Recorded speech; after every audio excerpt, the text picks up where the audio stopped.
व मन युद्लिलहु फला हादिय लहु व नशहदु अल्ला इलाहा इल्लल्लाह व नशहदु अन्न सय्यदना व मौलाना मुहम्मदन अब्दुहु व रसूलुहु सल्लल्लाहु तआला अलैहि वसल्लम। क़ाल नबी सल्लल्लाहु अलैहि वसल्लम खैरुकुम मन तअल्लमल कुरान व अल्लमहु व क़ाल नबी सल्लल्लाहु अलैहि वसल्लम खैरुन नास मन यनफउन नास औ कमा क़ाल अलैहिस्सलातु वस्सलाम। सदर मोहतरम, मुअज़्ज़ज़ उलमाए किराम, दानिशवरान इज़ाम, इलाके से आए हुए हमारे दीनी भाइयों, ये दारुल अमूर का सालाना जलसा है, दस्तार बंदी का जलसा है। हमें इस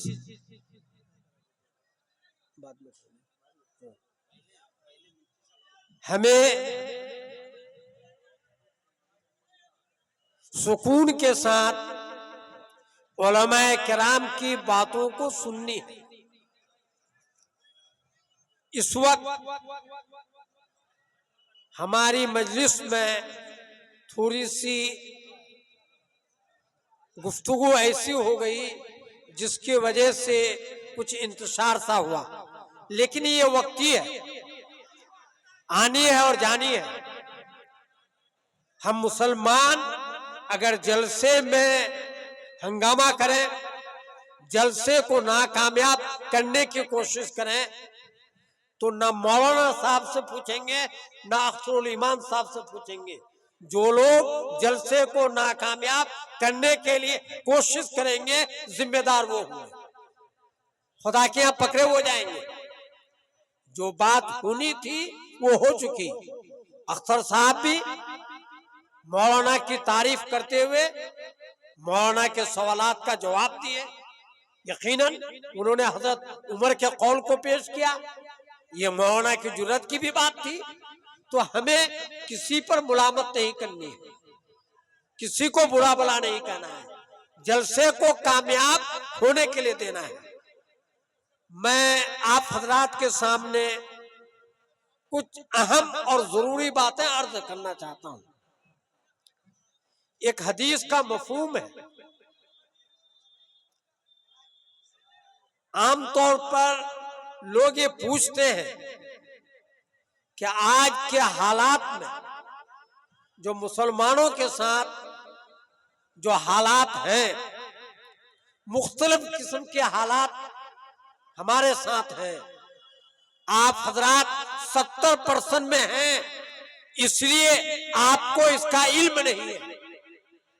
जो 10% में है, 20% में है, 25% में है, उनसे पूछिए कि हालात क्या है।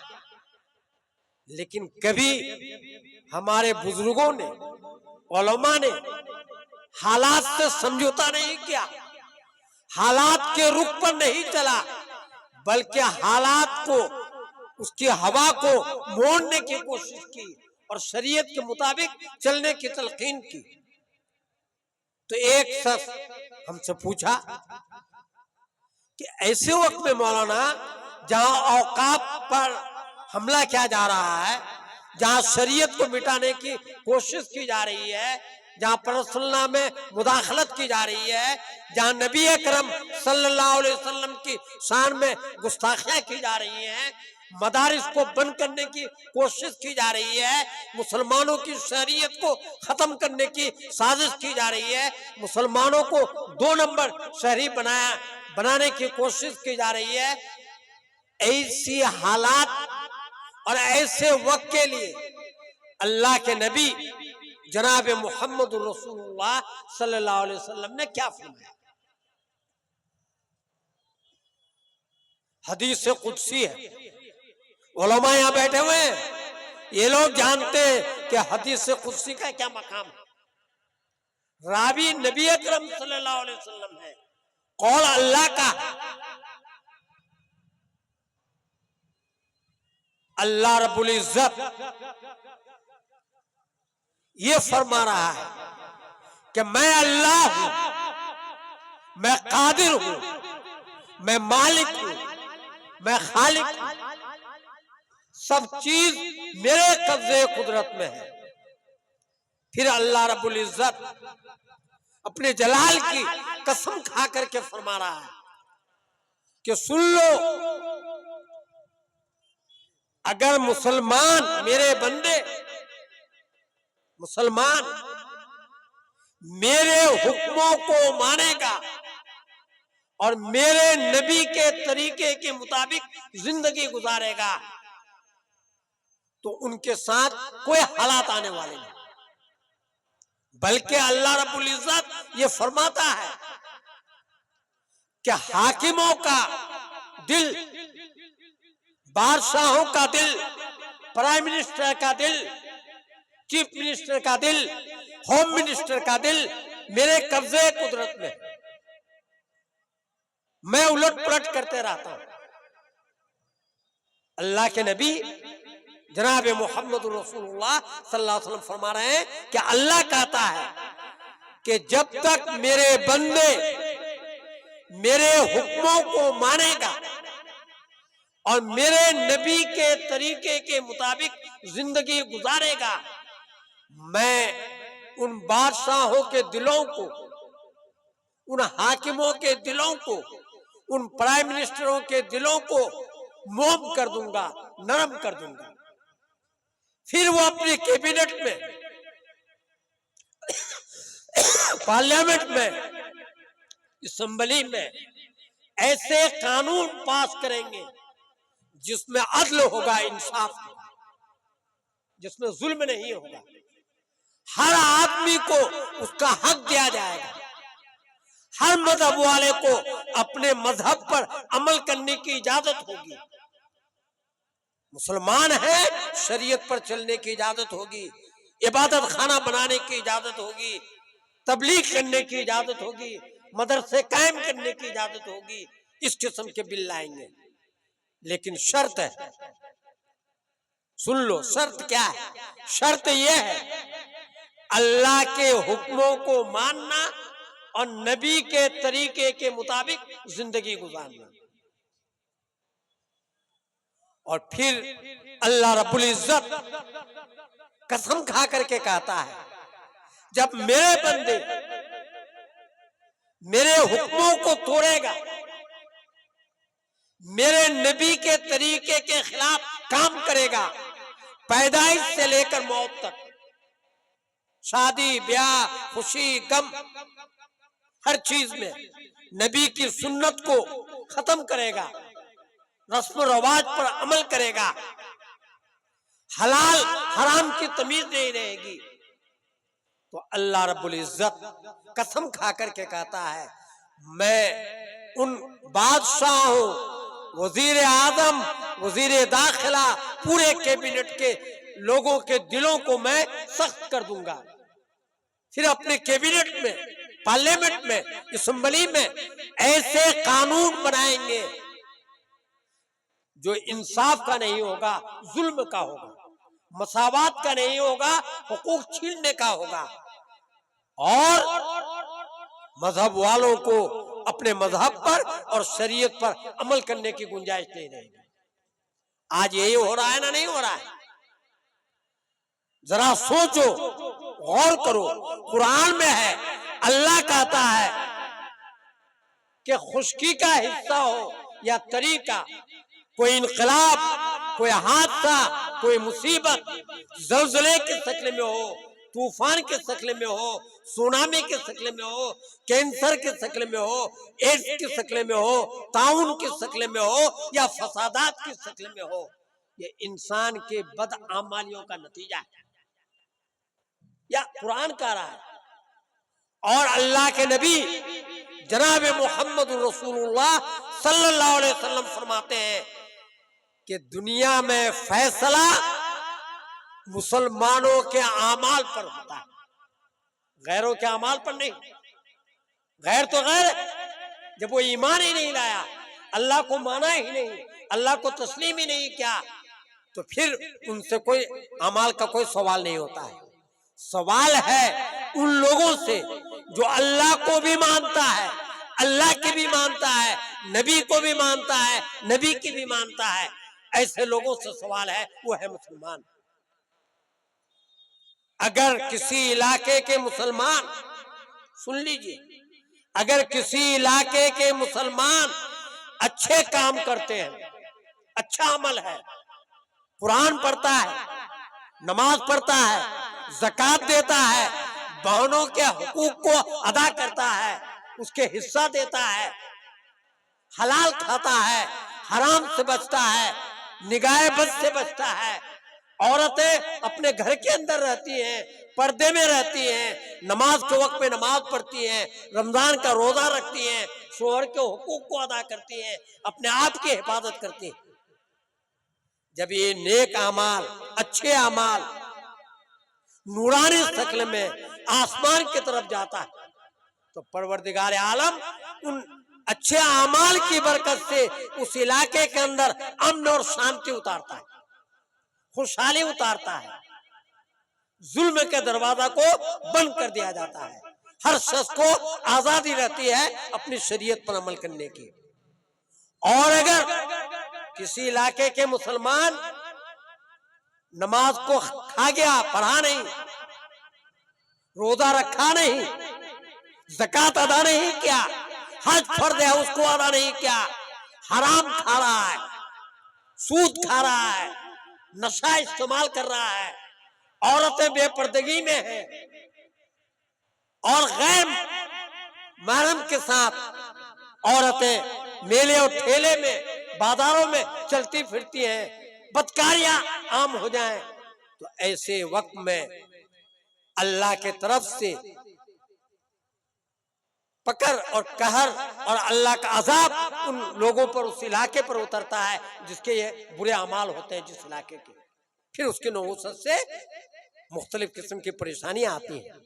मेरे दोस्तों, हमारे बुजुर्ग हजरत मौलाना सैयद महमूद असद मदनी मद्दसल्लाहुल आली, जो जमीयत उलमा हिंद के सदर हैं, वो अक्सर कहा करते हैं, हुकूमत के बदलने से हालात नहीं बदलते, हुकूमत के बदलने से हालात नहीं बदलते, आमाल के बदलने से हालात बदलते। अगर आप अपने मदरसा को चलाना चाहते हैं, अगर आप अपनी मस्जिदों की हिफाजत चाहते हैं, अगर आप लाउड स्पीकर में आजान देना चाहते हैं, अगर आप तबलीगी जमात में जाकर के पूरे मुल्क के अंदर उसकी जो है यानी इशाअत करना चाहते हैं, अगर आप ये चाहते हैं कि हमारे औकाफ महफूज रहे, अगर आप ये चाहते हैं हमारी शरीयत महफूज रहे, अगर आप ये चाहते हैं कि मोहम्मद रसूलुल्लाह सल्लल्लाहु अलैहि वसल्लम की जात की तौहीन न हो, तो आपको अपने आमाल को दुरुस्त करना पड़ेगा। जरा गौर करो, साल भर में पूरे मुल्क के अंदर मुश्किल से 5-10 शैतान ऐसे हैं जो नबी के शान में गुस्ताखी करते हैं। 5-10 ही होंगे, उससे तो ज्यादा नहीं। यकीनन वो गलत करते हैं, यकीनन गलत करते हैं। हमें उसके खिलाफ एहतजाज करनी चाहिए पुरअमन तौर पर, हम को उसके लिए जो है मेमोरेंडम देनी चाहिए, उसके खिलाफ यानी थाने के अंदर FIR करनी चाहिए। ईमान का ये जज्बा है। लेकिन जरा बताओ, जो मुसलमान नमाज फर्ज है 5 वक्त, हर आकिल बालिग मर्द और औरत पर 5 वक्त की नमाज पढ़ना फर्ज है। हमारे इलाके में 20% से ज्यादा नमाजी नहीं है। ये 80% हुजूर की तौहीन नहीं कर रहे हैं। अल्लाह के नबी तो ये फरमाते हैं, मन तरका सलात मुतअम्मदन फकत कफर, कि जिसने जानबूझकर नमाज छोड़ दी वो कुफ्र के करीब हो गया। हमारे नबी तो ये फरमाते हैं, अस्सलातु इमादुद्दीन, मन अकामा फकद अकामुद्दीन व मन हदमा फकद हदमुद्दीन। नमाज दीन का सतून और खंबा है। जो मुसलमान नमाज को कायम रखा उसने दीन को जिंदा रखा, और जो मुसलमान नमाज को छोड़ दिया वो दीन को मिटा दिया। तो इन तो हम रात दिन कर रहे हैं नबी की। घर में शादी है, औरतें हमारी नाच रही हैं, हमारे लड़के नौजवान नाच रहे हैं और बेपर्दगी का यह आलम है कि ना औरत मर्द में कोई तमीज है। और आज तो ऐसा भी है कि बाज बारातों के अंदर बुतों के जैसे उसके अंदर बल्ब जला करके बुतों के जैसे जो है तस्वीरों को लेकर के चलते हैं। हम लोग तो नबी की सुन्नत को घर से निकाल दिए। इन्होंने अभी अच्छी बात की है, अख्तरुल ईमान साहब कुछ बातें अच्छी बताई हैं, कुरान और हदीस की रोशनी में बताई हैं। मसलन लड़की की शादी में लड़की वालों का कोई खर्च नहीं। याद रखिए, सुन लीजिए, निकाह में दो चीज फर्ज है, एक वाजिब और 3-4 चीज सुन्नत। दो चीज फर्ज क्या है? ईजाब और कबूल और 2 मुसलमान गवाह का होना, ये फर्ज है। अगर मुसलमान गवाह नहीं है तो निकाह नहीं होगा। अगर औरत और मर्द की तरफ से इजाब नहीं हो, कबूलियत नहीं हो तो निकाह नहीं होगा। ये दोनों फर्ज हैं। दैन महर अदा करना लड़के के ऊपर वाजिब है, जरूरी है। चाहे दैन महर निकाह के वक्त मुतय्यन करे या ना करे, माने मिस्र वाजिब होगा। अगर मुतय्यन नहीं किए वो तो वाजिब है। खुतबा पढ़ना, निकाह में खुतबा पढ़ना और छुआरा तकसीम करना, और लड़का अगर है सबे जुफाफ के बाद अपनी हैसियत के मुताबिक उलिमा करना। अगर चना और मूढ़ी खिलाने का उसकी हैसियत है तो चना मूढ़ी खिला दे। सुबह दस्तरखान में एक बाल्टी चना लेकर के आ जाए और कुछ मूढ़ी लेकर के आ जाए और कुछ लोगों को बुला ले और कहे कि भाई ये मेरा वलीमा है। अगर ताकत है ये खस्सी ज़बह करके भात खिलाने का, वो खिला दे। और अगर ज्यादा ताकत है, अच्छे और यानी रिश्तेदारों को, 2 साहबाब को, अमीर हो या गरीब, उनकी दावत कर दे वलीमा में, लेकिन चुमाना के साथ नहीं, बगैर चुमाना के। चुमाना कर्ज है। शरीयत के अंदर बारात का कोई वजूद नहीं।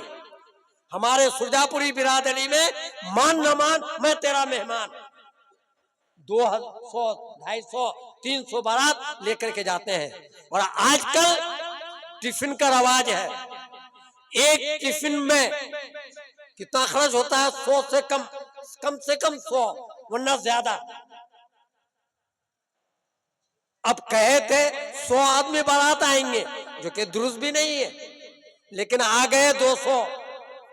घर वाले की बेइज्जती हुई ना नहीं हुई? वो तो 100 सवा 100 टिफिन बनाया। क्या किए? मेरे भाई, ये सब चीजों पर गौर करनी चाहिए। आज हमारा नौजवान नशा का आदी है। उन्होंने 4 चीज सुन लीजिए, कुरान के हक 4 है। नंबर 1,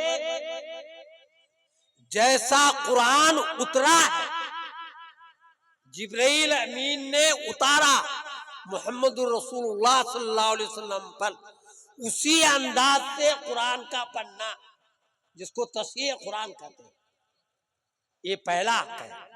चाहे नाजरा के जरिए हो या हिफ्ज के जरिए, ये पहला हक है कुरान का, कि कुरान की सेहत के साथ कुरान को पढ़ना, ये जरूरी है। नंबर 2, कुरान का समझना, तफहीम बिल कुरान। यही वजह है जमीयत उलमा हिंद ने अपने यूनिटों के जिम्मेदारों को ये कहा है कि किसी एक नमाज के बाद रोजाना या हफ्ते में एक दिन कुरान की तफसीर बयान करो। कुछ नहीं कर सकते हो, मारिफुल कुरान पढ़ करके सुना दो, चंद आयतें बयानुल कुरान पढ़ करके सुना दो। या शेखुल रहमतुल्लाह अलैह का तर्जुमा कुरान अल्लामा शबीर उस्मानी की तफसीर जो हाशिया में है उसको पढ़ करके सुना दो, लेकिन ज्यादा देर नहीं, मुश्किल से ज्यादा 15 मिनट, ताकि मुसलमानों को ये पता चले कि कुरान क्या कहता है, हमसे क्या मुतालबा करता है। तीसरा हक अमल बिल कुरान का। कुरान कहता है तिजारत जायज है और सूद हराम है। कुरान कहता है खमर नशा हराम है। कुरान कहता है कि नमाज को अगर छोड़ दोगे तो गुनाह में मुब्तला होगे। हर आदमी के हुकूक, कुरान ये कहता है, एक मुस्तकिल सूरत सूरे निसा औरतों के बारे में नाज़िल हुई, औरतों के हुकूक के बारे में और वरासत के बारे में। आज हमारे यहाँ आमतौर पर मुसलमान बहन के हिस्सा को देने के लिए तैयार नहीं। यही नहीं बल्कि बाप अपने बेटी को महरूम कर देता है, बेटा के नाम पर जमीन खरीदता है, तिजारत करता है और बेटी महरूम।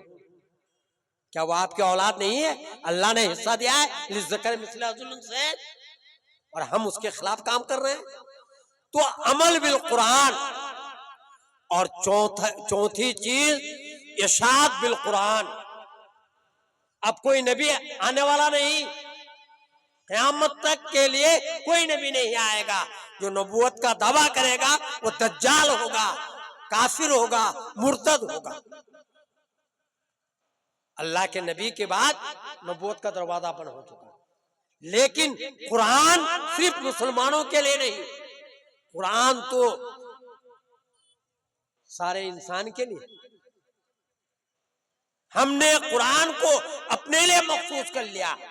अरे भाई, कुरान पर अमल करो और उसकी तबलीग करो कि कुरान इंसान के हुकूक को क्या बताता है। सिर्फ इंसानी का हुकूक नहीं, मखलूकात के हुकूक को भी कुरान के अंदर बताया गया है। तो इन 4 काम को हमें तो करनी पड़ेगी। तो मैं अर्ज कर रहा था कि आमाल के बदलने से हालात बदलेंगे, हुकूमत के बदलने से हालात नहीं बदलेंगे, चाहे किसी की भी हुकूमत आ जाए। और रहमान के 2 उंगलियों के दरमियान इन हाकिमों के कुलूब हैं। अल्लाह जब चाहते हैं उसको उलट पुलट कर देते हैं। अगर हम अमाल को दुरुस्त कर लेंगे तो सही हो जाएगा। एक बात मैं आप हजरात से ये अर्ज करूं, आमतौर पर मैं कहता हूं कि आज के हिंदुस्तान के मुसलमानों को अपनी शरीयत, अपना ईमान और उस पर अमल करने के लिए और नबी के काम को फैलाने के लिए 3 जमात से ताल्लुक जोड़ लो। नंबर 1 मकातिब और मदारिस वाली जमात से। मकातिब, ये जो मकतबे हैं, ये ईमान की हिफाजत की जगह है। मकतब में अगर आप अपने छोटे छोटे बच्चों को, बच्चियों को दीन सिखाने के लिए भेजते हैं तो समझ लीजिए बड़ा होकर वो मुर्तद नहीं होगा, उसका ईमान नहीं जाएगा कहीं भी रहे। अमाल में तो कमी आ सकती है लेकिन ईमान में कमी नहीं आएगी। आप हजरात के इल्म में मैं बताना चाहता हूं कि आज लाखों लाख मुस्लिम बच्चियां और मुस्लिम बच्चे, नौजवान मुर्तद हो रहे हैं। गैर मुस्लिमों के साथ हमारी बच्चियां भाग करके जा रही हैं, शादी कर रही हैं। ईमान भी खत्म, इज्जत भी खत्म, जान भी खत्म। हो रहा है ना? नहीं हो रहा है? याद रखिए, जमीयत उलमा हिंद या ये उलमाए किराम आपको दुनियावी तालीम से मना नहीं करता। सुन लीजिए, आप अपने बच्चों को बेहतरीन तालीम दीजिए दुनिया की, कोई नहीं रोकता। आज डॉक्टर की भी जरूरत है, इंजीनियर की भी जरूरत है, डीएम की भी जरूरत है, एसपी की भी जरूरत है, दारोगा की भी जरूरत है, लेकिन बाईमान जिनके दिल में अल्लाह का खौफ हो। अभी मौलाना ने फरमाया ना कि थाने में, ब्लॉक में, हर जगह लूट खसोट है, यकीनन है, चूंकि अल्लाह का खौफ हमारे दिलों में नहीं है। जिस दिन अल्लाह का खौफ हमारे दिल में बैठ जाएगा तो याद रखिए, दुनिया की कोई ताकत हमें नाजायज काम नहीं करवा सकती। मैं एक वाकया बताऊं, शाह अब्दुल अजीज मुहद्दिस देहलवी रहमतुल्लाह अलैह, जो शाह वलीउल्लाह मुहद्दिस देहलवी रहमतुल्लाह अलैह के बड़े फर्जंद हैं, बड़े मुहद्दिस हैं,